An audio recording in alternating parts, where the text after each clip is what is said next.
Hey everybody, it's Alan, and I hope you are doing well. It is time for episode 7 of my journey through the catalog of the band The Warning. Thanks to suggestions from viewers and fans of the group, I have compiled quite a list of songs that I have to go through, and I have vowed to do one song a week.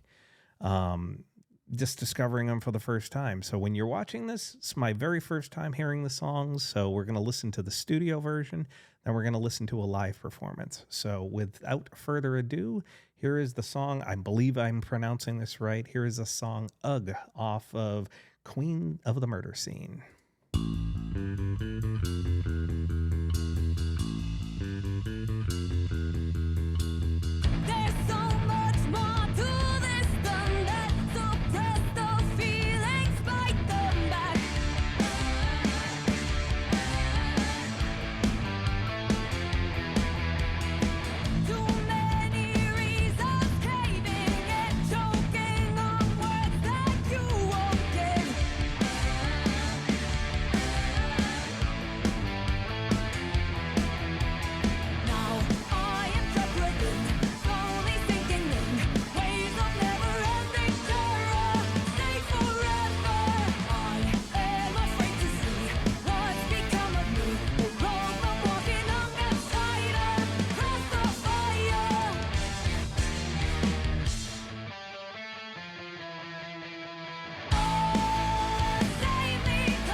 Okay.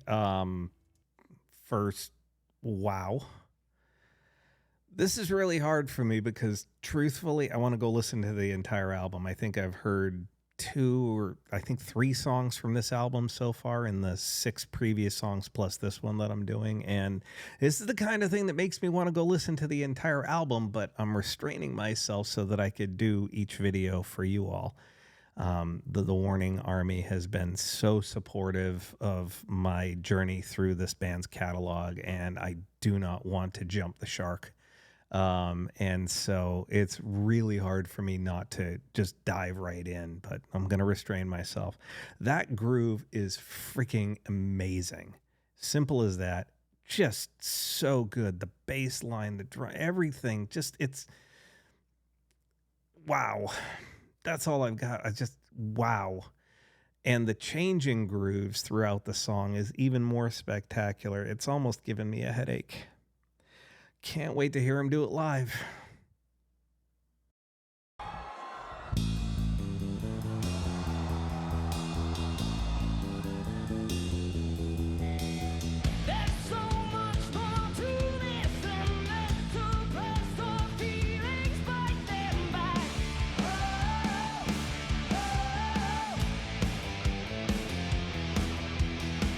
Too many reasons craving and choking on words that you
I really kind of wish that the guitar had slipped into a little bit of harmonic feedback right at the end. I I think it could have, but I don't think she had time for it. So, when you're playing guitar sometimes there's those points on the stage and or those points in a performance where you're relatively positioned to your amplifier or your sound source and the guitar will creak into feedback, and as a guitar player you want it to go there but sometimes it just won't. And in today's musical landscape, that's actually a little bit more difficult to predict, mostly because so much is done with in ear monitors instead of live speakers.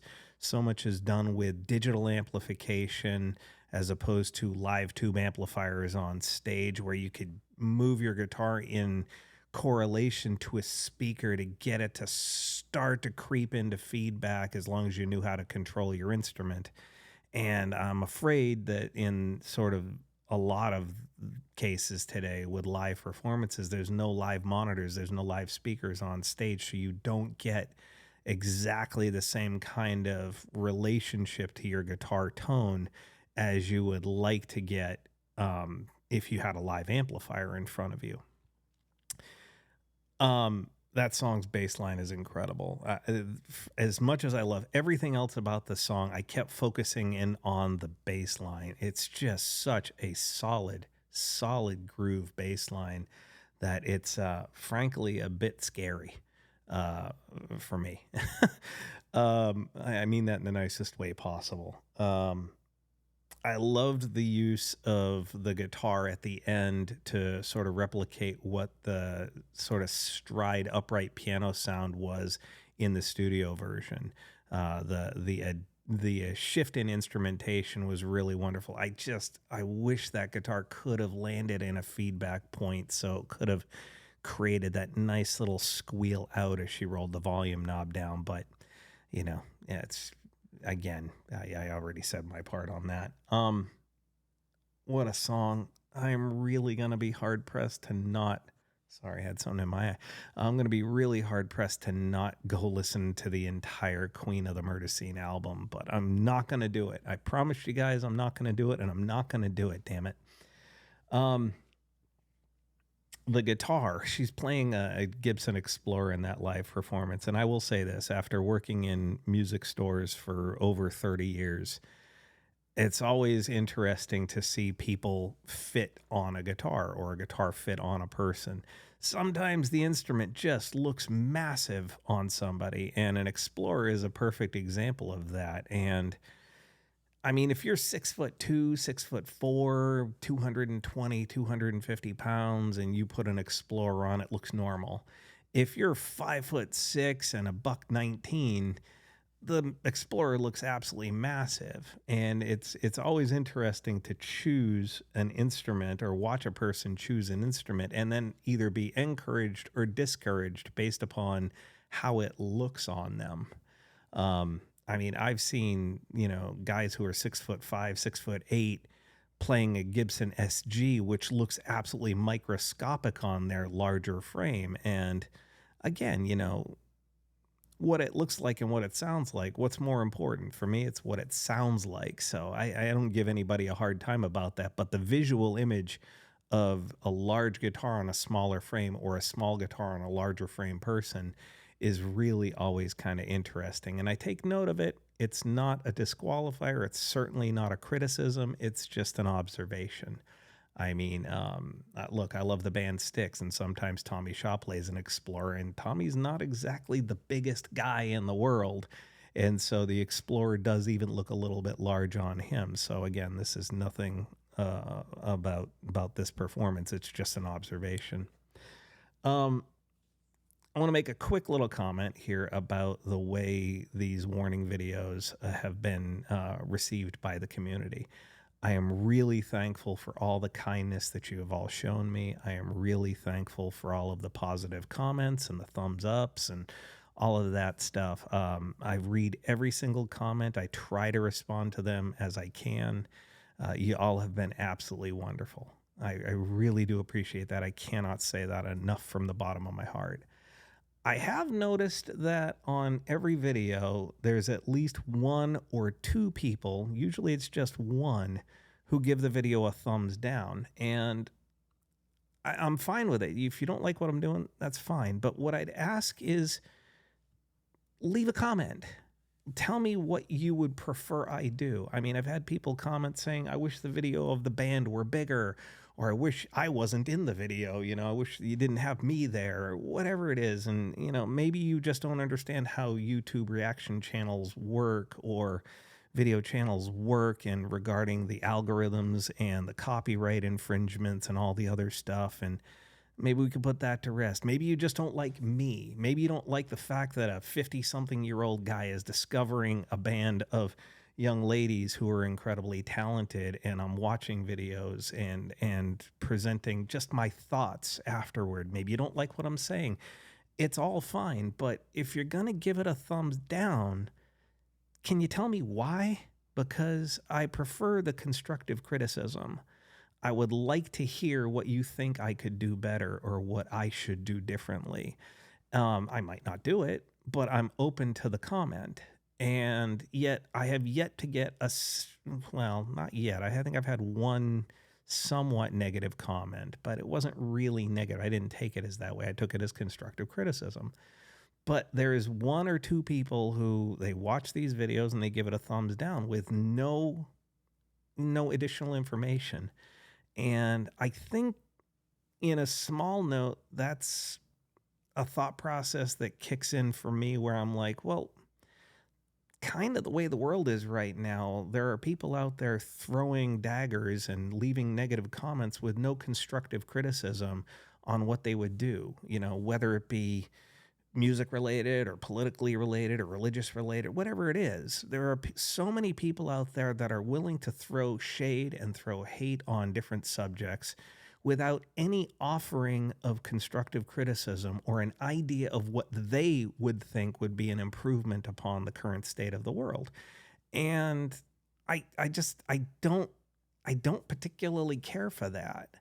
I mean, you could be like, this guy's just out here trying to get clicks with the warning, and he's just blah, blah, blah, blah, blah. I'm like, look, guys, I don't care. I'm not trying to get paid doing this. I'm doing this for my sheer enjoyment and a little bit of fun with an interaction with an audience. This is not, my channel is not monetized. I don't make a dime off of doing this. I spend hours a week making videos and putting them up there, if for no other reason than my own personal enjoyment and the little bit of interaction I have with the audience. I never say the words like, share, and subscribe. I don't care if people subscribe. I'm glad for the people who have, but I don't ask for it, and you are all free to do whatever you want to, include changing the channel, okay? But I do ask that if you are going to find something that you don't like, that you express to me what it is that you don't like. I don't take anything in offense. You can call me an a-hole if you want to. That's totally fine. It's just we'll agree to disagree on different stuff. But I would prefer to get the critique back. That's what I would like. So with that said, I'm going to stop there. Please feel free to leave a comment. Thank you so much again for all of your participation in building this movement up so that I can, again, listen to more music. I'm really trying hard not to jump ahead and listen to the whole catalog, but for the channel and for you all folks who've been so kind and given me positive reinforcement on this journey, I am going to maintain the one video a week. I might have to up it to 2 because I'm starting to become infatuated. So with that said, feel free to leave a comment. We can talk about it further. Just know that I appreciate all of you and I wish you well. Take care.